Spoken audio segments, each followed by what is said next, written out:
a que se ha legalizado, ahora se puede investigar sobre ello. Y le dije, eso es un error. En España no está legalizado, llevamos 35 años investigando sobre eso.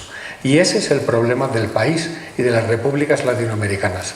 Yo me asombré hace algunos años recientes de cómo los investigadores que ahora mismo están en el Perú no pueden investigar con drogas, con animales, no pueden investigar con heroína, no pueden investigar con cocaína, no pueden investigar con tetrahidrocannabinol. Entonces, lo que deben hacer los jóvenes, los profesionales, los profesores, las universidades, es clamar a los ministerios correspondientes que les dejen investigar. Porque al final uno puede hablar de lo que uno quiera, de que esto pasa así, de que esto pasa así, pero por favor, dejen de hacerlo y pruébenlo. Dejen de investigar sobre eso. Es la única manera de avanzar si hay o no hay propiedades terapéuticas, que es en lo que vamos a entrar ahora. Entonces, para acabar el tema este de la legalización, tal y como se entiende, tenemos que separar completamente lo que es la legalización recreativa de la legalización terapéutica. Y cuando hablamos de la legalización terapéutica, por favor, no piensen solamente en un producto de la planta, porque eso es así de pequeñito al lado de todo el sistema cannabinoide, de todos los ligandos endógenos, de los enzimas de metabolización, de los enzimas de síntesis, de los receptores 1, del receptor 2, que pueden manipularse para beneficio de muchas enfermedades. Y hay muchos ensayos clínicos y hay productos ya aprobados. Y cuando hablamos de productos son un producto o dos productos, dos moléculas, no 120 cannabinoides, montones de terpenos y diterpenos y otra serie de compuestos que tiene un extracto de la planta. Entonces, esto que he repetido varias veces lo voy a repetir otra vez. Desde un punto de vista farmacológico terapéutico, les voy a poner este ejemplo que es un poco virtual, ¿no? Si ustedes tienen fiebre, se compran una aspirina para bajar la fiebre, ¿no? No van y buscan un sauce y le dan mordiscos a su corteza. Los 200 años de progreso de tecnología farmacéutica ha hecho disponible a la población de productos que llevan un registro sanitario, que están aprobados por un Ministerio de Sanidad, que son prescritos por un facultativo y que se administran a personas que tienen una enfermedad, no de forma recreativa, y que tienen un seguimiento farmacoterapéutico. Eso sí estamos a favor. El uso indiscriminado de extractos no bien controlado a personas que no sabemos muy bien qué tratas, ni quién las ha diagnosticado, ni qué tratamiento hay, pues eso no estamos de acuerdo porque se va a crear más problemas. El dato que di ayer, que lo voy a repetir, que me lo acaban de contar hace menos de un mes, las autoridades mexicanas. En la República de México, en el año 2018, jóvenes entre 12 y 17 años han ingresado casi 6.000 pacientes, 3.000 y pico en emergencias y el resto en atención primaria por problemas derivados de consumo recreativo de cannabis. Así que, cuanto menos, el consumo recreativo de cannabis está causando un problema sanitario económico. Cuanto menos, si no queremos incluso comparar cuáles son las consecuencias psiquiátricas, neurológicas o de salud. Así que vamos a separar un poco lo que es el consumo de cannabis recreativo. El problema del consumo de cannabis recreativo es la ignorancia que la población tiene acerca de los efectos que produce. Este es el problema principal. Ayer una persona me preguntaba que qué se podía hacer en la sociedad y en la sociedad cusqueña y en el Perú y en muchos otros países para que la gente dejara de consumir sustancias o consumiera menos.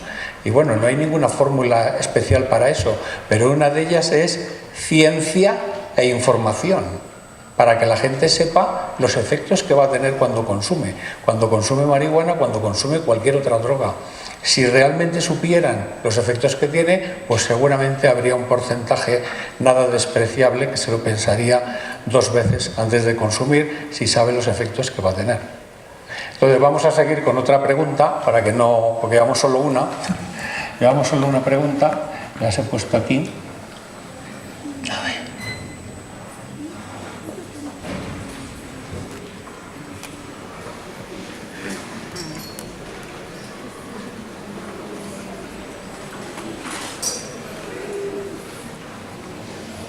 Bueno, aquí hemos puesto, ya hemos hablado del por qué. Tiene propiedades terapéuticas, cuáles serían las más destacables, en cuáles podríamos igualar o superar a otros medicamentos.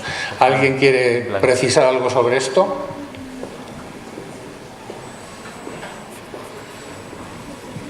Doctor, reiteramos la pregunta, por favor. Sí, la pregunta sería, ¿tiene propiedades terapéuticas? Más o menos ya lo hemos dicho.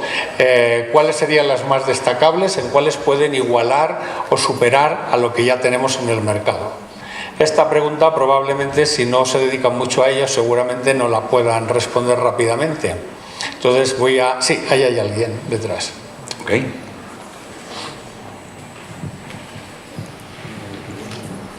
Bien, buenos días. Sí, he visto y he leído algunas de las propiedades terapéuticas. Bien. Y creo que trabaja bastante en lo que viene a ser en pacientes que tienen convulsiones. ¿Por qué? Porque he sabido que pacientes allá en Estados Unidos han tratado con diferentes fármacos para calmar estas convulsiones. Y no hablamos de 2 o 3, hablamos de 300 a más convulsiones al día.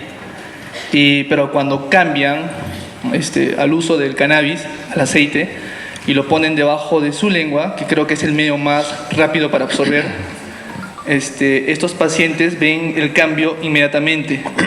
¿Por qué le digo inmediatamente? Porque a los 10 segundos ya pueden llevar una vida normal. Incluso estos pacientes no podían ni pararse ni caminar, pero ahora, después de consumir este aceite, ya pueden hasta bailar, ya pueden llevar una vida mejor.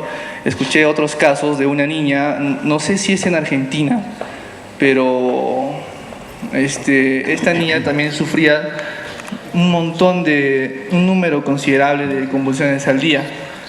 Y creo que, no estoy seguro, pero creo que solo lograron identificar dos componentes de la marihuana. Y esta niña usa una jeringa verde y una jeringa azul, si mal no recuerdo, todos los días, y ha mejorado su calidad de vida. Eso sería una propiedad muy destacable, ¿no? Contra las convulsiones. Gracias. ¿Alguna observación? ¿Sí? ¿Alguien más? Aquí.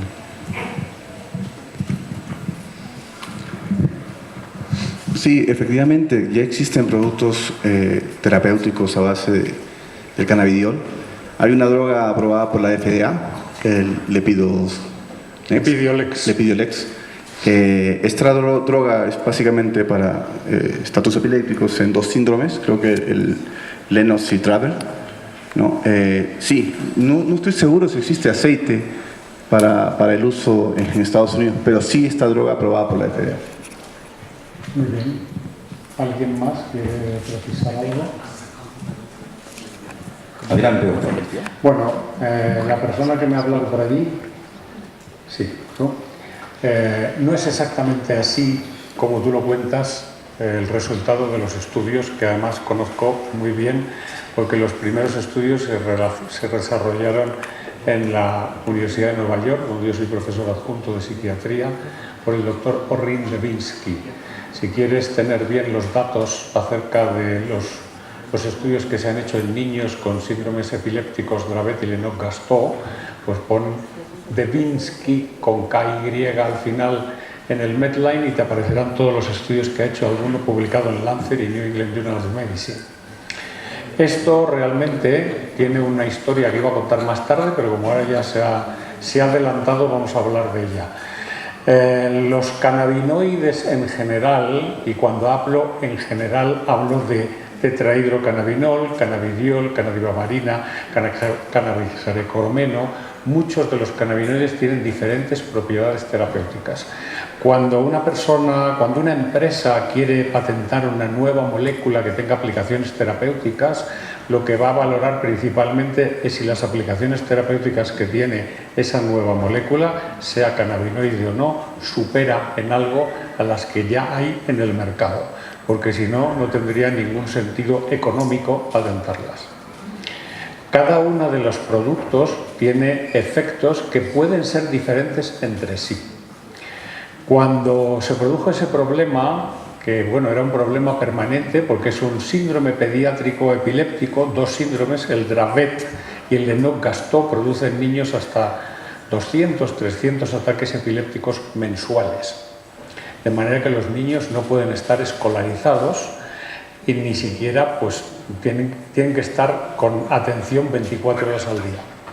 Los fármacos antiepilépticos que hay disponibles en el mercado, que son muchos, ayer hablamos de algunos de ellos, no responden, no funcionan en ese tipo de estatus epiléptico muy concreto, además.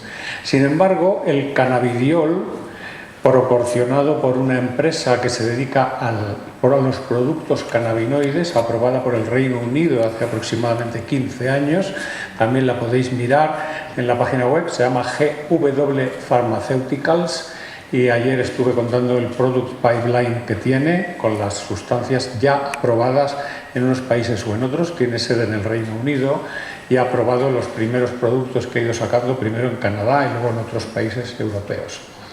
El doctor Rindevinsky hace unos 4 o 5 años aproximadamente empezó un estudio en el NYU, en New York University, con niños que tenían ese problema y con cannabidiol puro. Y el resultado fue muy bueno, fue tan bueno que cuando terminó el estudio la empresa siguió proporcionando el cannabidiol a las familias. Casi en paralelo se empezó a pensar en tener una planta que pudiera sintetizar, la planta que pudiera producir, la propia planta, más cannabidiol que tetrahidrocannabinol. El tetrahidrocannabinol es también antiepiléptico, pero no es antiepiléptico en esos síndromes pediátricos, no tiene efecto en esos síndromes. Solo el cannabidiol. Por lo que quisieron hacer es crear una planta modificada genéticamente, inhibiendo la síntesis de tetrahidrocannabinol y favoreciendo la síntesis de cannabidiol. Eso se logró en una universidad, en la Universidad Hebrea, la primera planta de esa modificación genética. Y de ahí surgieron otras plantas y otras modificaciones, y entonces en el estado de Colorado, en primer lugar, se crearon esas plantas a demanda de los papás y las mamás que tenían niños de esa manera, obteniendo un aceite que tenía un contenido ligeramente superior en cannabidiol que en tetrahidrocannabinol, pero además conteniendo muchos de los extractos. En el Perú, para el que no lo sepa, hace varios años que hay una asociación que se llama Mamá Cultiva y hace exactamente eso, y está un poco en el límite de la legalidad. Entonces los papás y las mamás cultivan esas plantas que van obteniendo de esas semillas, obtienen el aceite, que es muy variable en muchos casos en su concentración, para dárselo a sus hijos. Bueno, en algunos países en los que he estado, pues he manifestado que el gobierno de ese país debería tener la decencia de comprar ese producto puro y dárselo regalado a esas familias, que son una minoría tremenda, los que tienen síndrome de Lennox-Gastaut. La realidad es que se están produciendo problemas porque no sabemos qué cantidad de gotitas del aceite tienen exactamente qué concentración de cannabidiol y cuántas gotitas debemos dar a un niño que tiene, por ejemplo, 6 años antes de que la concentración de tetrahidrocannabinol le pueda producir algún otro tipo de daño diferente. Entonces, a lo que se está tendiendo a hacer es a tener el producto puro. El producto puro y la extracción es extremadamente cara. Ahora mismo está entre 50 y 60 mil dólares el kilo. Sin embargo, si, por ejemplo, una universidad comprara el equipo para hacerlo, pues a lo mejor le podría salir por 10.000 o 15.000 dólares el kilo. Y lo podría preparar para todas esas familias que tienen esos problemas. El cannabidiol además tiene otras características que también comenté ayer. El cannabidiol es una sustancia que a mediados de los años 70 la DEA norteamericana, la Drug Enforcement Administration, la clasificó en la lista 1 de estupefacientes, lo que significa que confirmaba que no tenía ninguna propiedad terapéutica y además que se encontraba al mismo nivel de la cocaína, la heroína o drogas de ese tipo. En junio de este año, gracias a los estudios